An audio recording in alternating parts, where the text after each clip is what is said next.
परम आराध्य सद्गुरुदेव जिनेंद्र परमात्मा की शाश्वत अमृत रस झरती है देशना, असीम अथाह समुद्र की तरह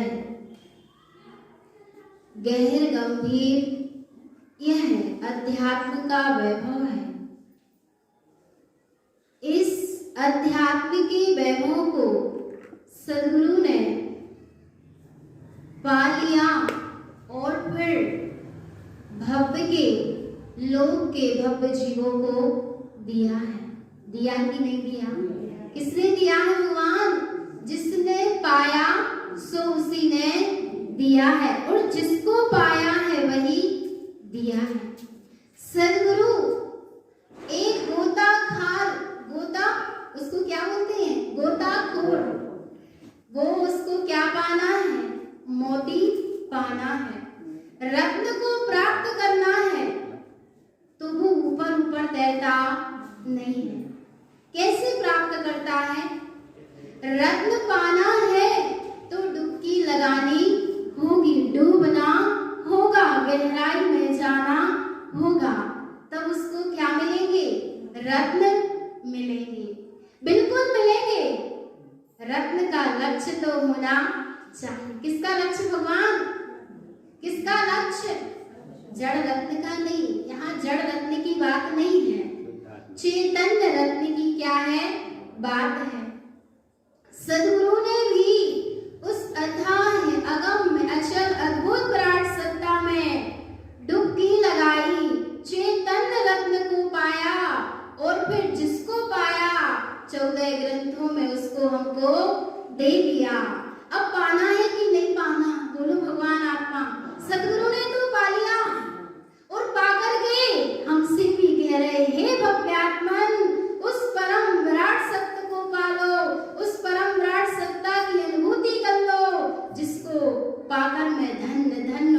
कृत हो गया। कैसे हो गए सदगुरु?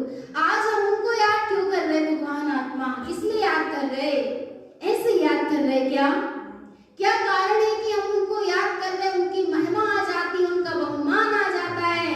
क्यों आ जाता है? किस कारण से आ जाता है? क्योंकि उनको अपनी महिमा आई थी, सो हमको उनकी महिमा आ जाती है। पर उनकी महिमा आ जाती है अच्छी बात है, पर उनको जिनकी महिमा आई, ऐसे चैतन्य स्वभाव की महिमा आ जाए तो फिर सच्ची बात है। सच्ची बात कब है भगवान? सदगुरु को आई इसकी महिमा अपने चैतन्य स्वभाव की। चैतन्य स्वभाव के अलावा सदगुरु को कुछ भी नहीं भाया। कुछ भी भाया क्या? बोलो भगवान, कुछ भी भाया क्या सदगुरु को? एक समय के लिए भी सदगुरु का उपयोग जब बहिर्मुख होता था तब सदगुरु कहते थे तम यहु बियोय किम सहिए जम जम बियोय दुहित लहिए। जब जब स्वभाव का वियोग होता है अर्थात उपयोग स्वभाव से खिसक कर पर पर्याय में जाता है, तब इतना दुख होता है कि उस दुख को कह भी नहीं सकते और सह भी सकते नहीं। और कब से वियोग है चैतन्य आत्मा? किसका? अपने से अपना क्या हो रहा है? वियोग हो रहा। तो क्या कहीं चला गया प्रभु? बोलो भगवान, क्या प्रभु कहीं चला गया? प्रभु कहीं गया नहीं है, पर बस ऐसे प्रभु की सूरत कहीं चली गई है। क्या चली गई भगवान? सूरत चली गई। कैसे सूरत आ जाए? कैसे डुबकी लग जाए उस चैतन्य सत्ता में? कैसे उस परम विराट सत्य को उपलब्ध हो जाऊं?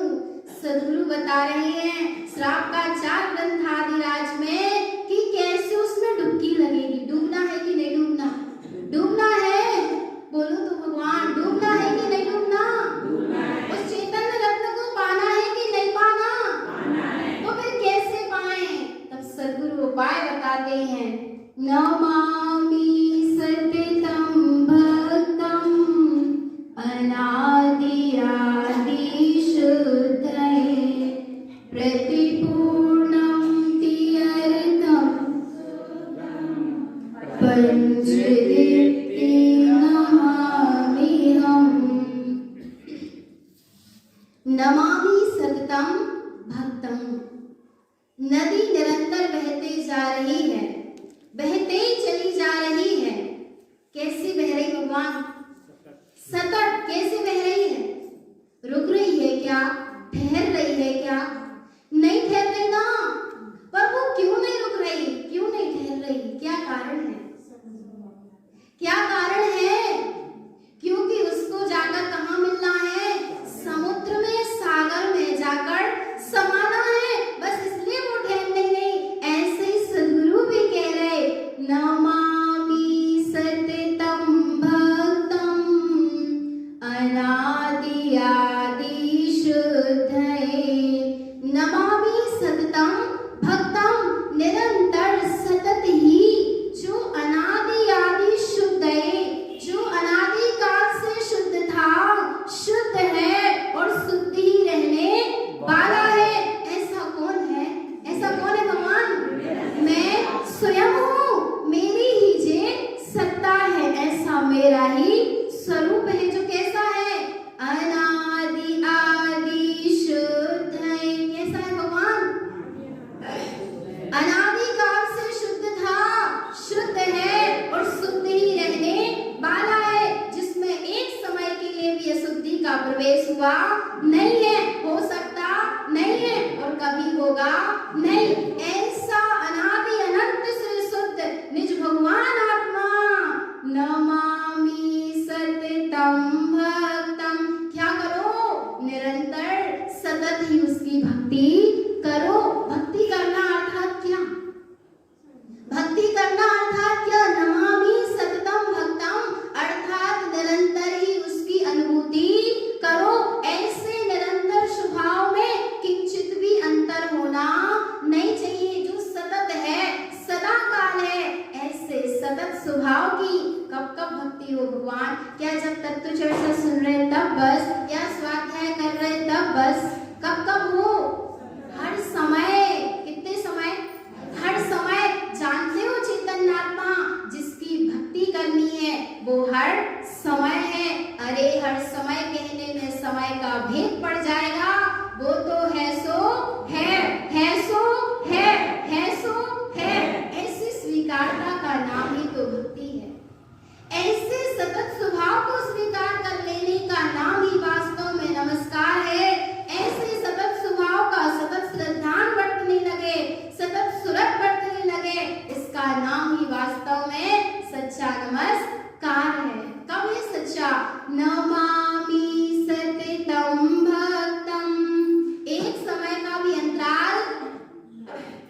एक समय का भी अंतराल ना पड़े।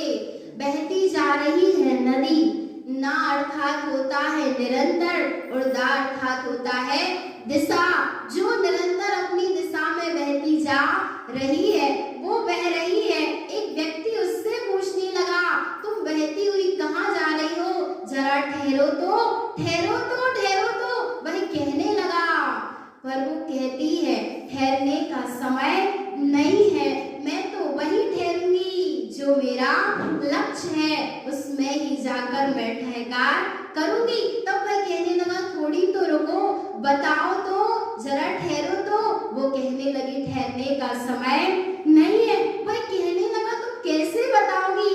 तब वह नदी कहती है, तुम मेरे साथ बह के चलो, मैं तुम्हें बता दूंगी। वह दौड़ता है किनारे पर और वह पूछता है, कहाँ जा रही हो, किसमें मिलने का लक्ष्य है, किससे मिलन करना है? तब वो कहती है, जो ठहरा है उसमें जाकर मुझे ठहरना है। ऐसे जीवयोग की धारा क्या हो जाए भगवान, अपने स्वभाव की ओर बह तो जाए, पर कब बहेगी? कब बहेगी बोलो? जब लक्ष्य होगा। क्या होगा? जब लक्ष्य होना कि मुझे तो ठहकार में ही ठहरना है। ठहकारे हो, ठहकारे हो। जो ठहरा हुआ है, कौन ठहरा है? कौन ठहरा है भगवान? जल में क्या ठहरा है बोलो? जल में कुछ ठहरा है, पर क्या ठहरा है? क्या ठहरा है बोलो तो? हाँ, जल में क्या ठहरा है? शीतलता। वह बह नहीं रही। जो बह रहा है वो दिख रहा है, पर जो ठहरा है वो दिखाई नहीं दे रहा, और जो दिखाई नहीं दे रहा वही तो मैं हूँ, वही तो मैं हूँ। जो दिखाई नहीं दे रहा पर है कि नहीं है? बोलो ना भगवान, है कि नहीं है? प्रभु तो है सो है, चाहे दिखे चाहे ना दिखे, चाहे दिखे चाहे ना दिखे। कब दिखेगा? जब ऐसा स्वीकार करोगी, प्रभु तो है सो है और वो मैं ही हूँ, जो अदृश्य है पर फिर भी दृश्य है, दृश्य है फिर भी अदृश्य है। बाहर की अपेक्षा अदृश्य है पर स्वयं में दृश्य रूप है। नमामि सततं भक्तं। कब डुबकी लगेगी? जब निरंतर यह उपयोग की धारा अपने स्वभाव की ओर बहे। उस नदी की दृष्टि में सागर है, समुद्र है, ऐसे ही चैतन्य आत्मा इस जीव की दृष्टि में अपना चैतन्य महासागर हो। इस उपयोग की धारा स्वभाव की ओर बढ़ती चली जाएगी और जैसे वो निरंतर बहती जा रही। देखो, काय से नहीं गुजरना पड़ रहा उसको, बोलो। कांटों में से भी गुजर रही है, मिट्टी में से भी गुजर रही है, पर्वतों में से भी गुजर रही है, पर रास्ता बनाते चली जा रही है, कहीं ठहर नहीं रही। यदि ठहर जाए तो फिर उसको मंजिल मिलने वाली नहीं है। ऐसे ही भगवान आत्मा बाहर में भी खूब मिथ्यात्व का आडंबर फैला है और अंदर में भी खूब विकल्पों के कांटे फैले हैं, पर चिंता मत करो, दशा समन है पर स्वभाव तो ममल है। स्वभाव कैसा है बोलो भगवान? स्वभाव कैसा है? ऐसा ममल स्वभाव। और जब ऐसा ममल स्वभाव दृष्टि का विषय बनता है तो बस क्या होती है? क्या होता है? ये उपयोग स्वभाव की ओर ढल जाता है। ढली ढली ओ काय में ढल जाओ? अपने चेतन स्वभाव में। पर पर्याय में ढलते अनंतकाल हो गया। इसलिए वास्तव में जो डहती हुई अवस्था है, क्षण भंगुर अवस्था है, ये सारा परिणमन है, ये तो सारा विनाशिक है, डहने वाला है और जीव इसमें ढल रहा है। इसलिए निरंतर मरण दशा को क्या हो रहा है? उपलब्ध हो रहा है। और एक बार अपने चैतन्य स्वभाव में ढल जाए तो फिर चैतन्य आत्मा एक कर्म की दशा डह जाए और सदा के लिए अपने चैतन्य स्वभाव में लवलीन होकर उस परम विराट सत्ता को उपलब्ध होता हुआ मुक्ति को पा जाएगा कि नहीं पा जाएगा? बिल्कुल पा जाएगा। पर कब पाएगा बोलो तो भगवान? कब पाएगा? नमामि सततं भक्तं। जब निरंतर सतत अभ्यास किसका? अपने चैतन्य स्वभाव का। वो नदी नहीं ठहर गई ना, कोई कुछ भी पूछता रहे, पर हमको तो फुर्सत है ही नहीं, क्योंकि हमको उसमें समाना है जिसमें अनंत काल से समाये नहीं है। हमको उसको पाना है अनंत काल से जिसको पाया नहीं है। तो क्या दूर है कहीं? क्या वो मैं नहीं हूँ? क्या वो पर वस्तु है जो पाना है? कहने में आता है पर पाना नहीं है, वो तो प्राप्त ही है। और ऐसा मेरा स्वयं का स्वरूप ही है, अनादि आदि शुद्ध है, जो अनादि काल से शुद्ध ही है। और क्या क्या है उसमें? प्रतिपूर्णम ति अर्थम शुद्धम। कैसा है? प्रतिपूर्णम ति अर्थम शुद्धम। वह ति अर्थ प्रतिपूर्णम, ति अर्थ से परिपूर्ण है और शुद्ध है। उत्पन्न अर्थ, हितकार अर्थ और सहकार अर्थ। इससे कैसा है? वो परिपूर्ण है। पंच दीप्ति नमाम्यहम्, पंचम केवल ज्ञानमयी दैदीप्यमान स्वभाव की अनुभूति करना ही वास्तव में अपने चैतन्य स्वभाव को सच्चा नमस्कार है। और कैसा है चैतन्य स्वरूप? परमेष्टि परम ज्योति, परम इष्ट है, परम चैतन्य ज्योति स्वरूप है। आचरणमनंत चतुष्टयम्, वह तो अनंत चतुष्टय में ही आचरणम, ऐसी अनंत चतुष्टय में सत्ता में क्या करूं भगवान? आचरण करूं। ज्ञानम पंचमयम शुद्धम, वह मेरा स्वभाव मैं अज्ञानम पंचमयम शुद्धम, पंचम केवल ज्ञानमयी स्वभाव से शुद्ध हूँ। देव देवम नमाम्यहम्, मैं ही देवों का देव हूँ। अनंत दर्शनम ज्ञानम, और कौन सी अनंत चतुष्टय? कौन सी अनंत चतुष्टय? अनंत दर्शनम ज्ञानम, अनंत दर्शन, अनंत ज्ञान। बीजम नन्ते अमूर्तयम्, और अनंत वीर और अनंत सुखमयी। अनंत दर्शन, अनंत ज्ञान, अनंत सुख और अनंत वीरमयी। अमूर्तयम्, मैं अमूर्त सत्ता हूँ। फिर मूर्त में क्या ढूंढते हो? चेतन। काय को परमात्मा मान रहे और सदगुरु किसको परमात्मा कह रहे? सदगुरु कह रहे सो क्या मैं अमूर्तिक हूँ? बोलो, या मैं अमूर्तिक हूँ सो सदगुरु कह रहे हैं। फिर मूर्त में क्या ढूंढ रहे हो? मिल जाएगा क्या प्रभु?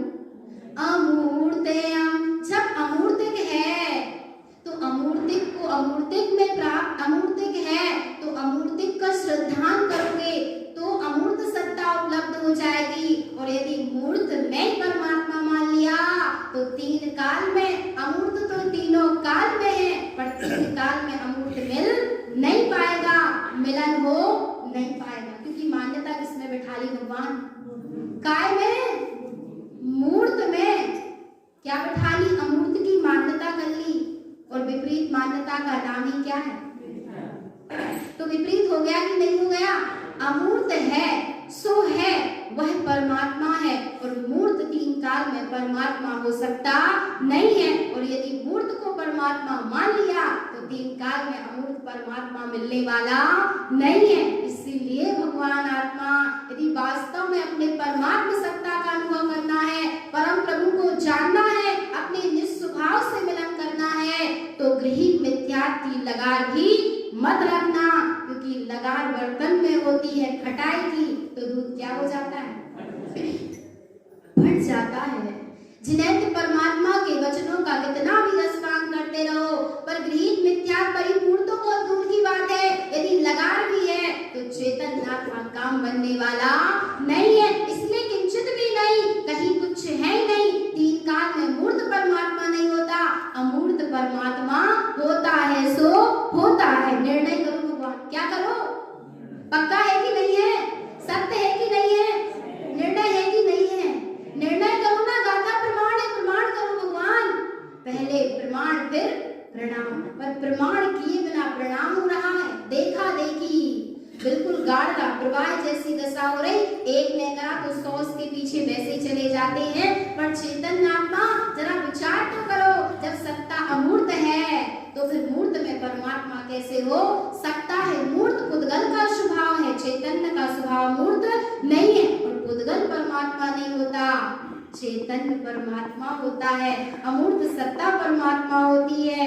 और ऐसा किसका स्वभाव है? अमूर्तेयम विश्वलोकम स्वयं रूपम। किसका रूप है भगवान?